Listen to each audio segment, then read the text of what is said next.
بسم اللہ الرحمن الرحیم۔ السلام علیکم ورحمۃ اللہ وبرکاتہ۔ امید کرتی ہوں آپ سب خیریت سے ہوں گے۔ اللہ تعالیٰ سب کو اپنے حفظ و امان میں رکھے اور امتحانات و آزمائشات سے بچا کر رکھے۔ میں اپنے چینل پہ کچھ دنوں سے بدعت کے متعلق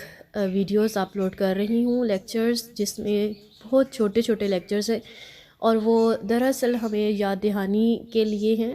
ہماری یاد دہانی کے لیے ہیں۔ ہمیں پتہ ہوتے ہیں لیکن ہم بھول جاتے ہیں، یا بعض اوقات ہم اپنے ارد گرد اپنے ایسے معاشرے کو دیکھ رہے ہوتے ہیں جہاں پر ایسے رسوم و رواج کو دین کا حصہ بنا دیا جاتا ہے اور ثواب کی نیت سے وہ کام کرنا شروع کر دیے جاتے ہیں، حالانکہ وہ نہ تو کسی قرآن سے ثابت ہے، قرآن کی کسی آیت سے ثابت ہوتی ہے اس کی دلیل، نہ ہی حدیث سے، اور نہ ہی صحابہ کرام رضی اللہ عنہما کی زندگی میں آپ اس کی کوئی دلیل سنیں گے۔ تو سب سے پہلے میں نے بدعت کے متعلق بتایا تھا کہ بدعت کیا ہے، قرآن اور حدیث کی روشنی میں بدعت کا معنی و مفہوم، اور پھر اسلام میں اس کا کیا مقام ہے، بدعتی کے لیے کیا سزا ہے، اور اس کے بعد پھر ہم نے اپنے معاشرے میں پائی جانے والی مختلف بدعت کی مثالیں دیکھی تھیں، اور ہم نے یہ بات تحقیق سے یہ بات ثابت شدہ ہے کہ 91% جو بدعات ہیں وہ میت جنازے سے متعلق ہیں۔ تو میں گزارش کرتی ہوں کہ میرے پچھلے لیکچرز بھی پہلے سن لیجئے گا تاکہ بات کو مزید آگے سمجھنے میں آسانی ہو سکے۔ آج ہم بات کریں گے کہ جب ہم اپنی میت کو دفن کرتے ہیں تو دفن کرنے کے لیے کون کون سی بدعتیں اختیار کی جاتی ہیں، اس میں سے کچھ کا تذکرہ میں کروں گی، جیسے تدفین کے وقت میت کے سینے پر عہد نامہ رکھنا۔ یہ ایک کاغذ پر لکھے ہوئے کچھ پاکیزہ کلمات ہوتے ہیں جنہیں قبر میں میت کے ساتھ رکھ کر یہ سمجھا جاتا ہے کہ اس کی وجہ سے میت ہر طرح کے دکھ اور عذاب سے محفوظ رہے گی۔ دفن کرتے وقت قبر میں میت کے سر کے نیچے کوئی نرم چیز رکھنا۔ تدفین کے بعد قبر پر اذان دینا۔ میت کے دفن کرنے کے بعد چند افراد قبر کے نزدیک کھڑے ہو جاتے ہیں اور باری باری اذان دیتے ہیں۔ اس کی خود ساختہ حکمت یہ بیان کی جاتی ہے کہ جب مردہ قبر میں اذان سنے گا تو نماز کی تیاری کرے گا، اور اس تیاری کے سبب منکر و نکیر کے سوالات وغیرہ کے مراحل سے بآسانی گزر جائے گا،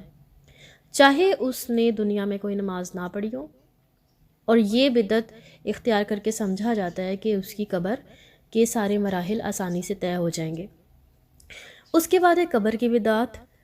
پختہ قبریں بنوانا اور انہیں قیمتی سنگ مرمر سے مزین کروا کر ان پہ کتبے اور پھر شجرہ نصب اور شعر و شاعری نصب کروانا۔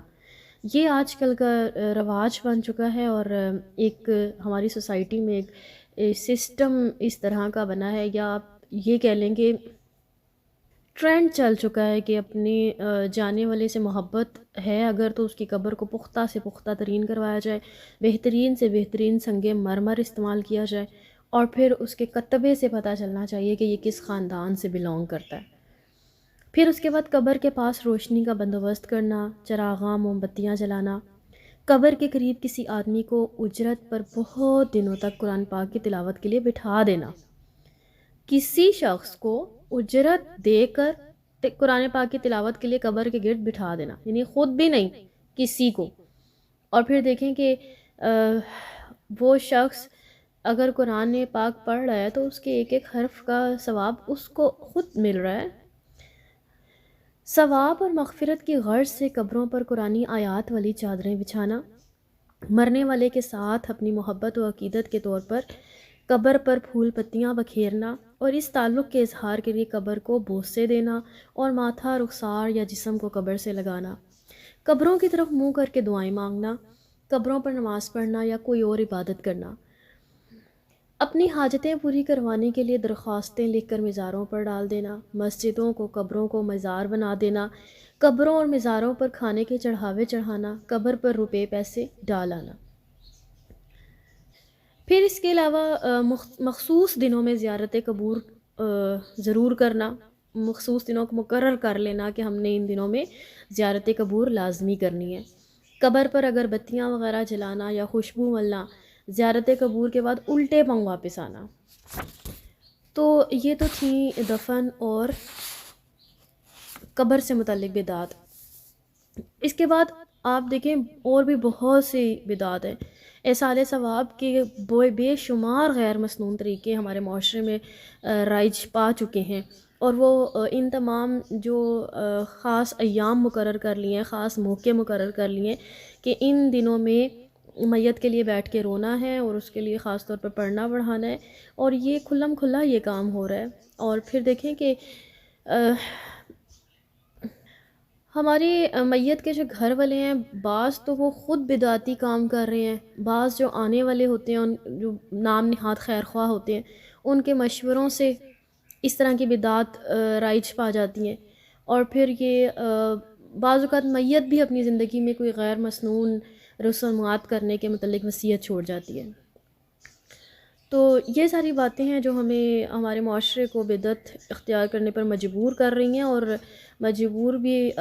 اس طرح سے کہ ہمارا معاشرہ سستی کی طرف جا رہا ہے کہ خود قرآن اور حدیث کا مطالعہ نہیں کرنا، اور اپنے دین کی روح کو نہیں سمجھنا، فطرت پر واپس نہیں آنا، اور دوسرے جو کہہ رہے ہیں اس طرح سے کرتے چلے جانا۔ اس کے علاوہ دیکھیں دستار بندی، پہلی عید پر سوگ منانا، اور اسی طرح سے برسی، 40واں، بزرگوں کی قبروں کو بہت زیادہ اس طرح سمجھنا کہ جو کام اللہ تعالیٰ کے ہیں وہ نعوذ باللہ یہ بزرگ کر رہے ہیں، اور وہ بزرگ بھی وہ جو اس دنیا سے جا چکے ہیں۔ تو اس پر بہت زیادہ ہم سب کو عبرت حاصل کرنے کی ضرورت ہے، اور اللہ تعالیٰ کے جو اللہ تعالیٰ نے اتنے سخت الفاظ استعمال کیے بدعتی کے لیے، اور نبی اکرم صلی اللہ علیہ وآلہ وسلم نے بتا دیا کہ ایسے شخص کی توبہ بھی قبول نہیں ہوگی جب تک کہ وہ بدعت کو۔ تو ہم سب اللہ تعالیٰ سے دعا کرتے ہیں مل کے کہ یا اللہ ہمیں دین کا سچا خادم بنا دے، اور قرآن اور حدیث کے اصولوں پر چلنے والا بنا دے، اور جو ہم خود ساختہ دین بنا رہے ہیں ان کو ہمارے معاشرے سے ختم کر دے، تاکہ ہمارا دین بہت آسان بن کر لوگوں کے سامنے آ جائے۔ دعاؤں میں یاد رکھیے گا۔ اس سے اگلی ویڈیو میں انشاءاللہ ایصال ثواب کے مسنون طریقے بتاؤں گی کہ ہم نے اپنی میت کو ثواب پہنچانا ہے تو کیوں نہ ہم مسنون طریقے سے پہنچائیں۔ السلام علیکم ورحمۃ اللہ وبرکاتہ۔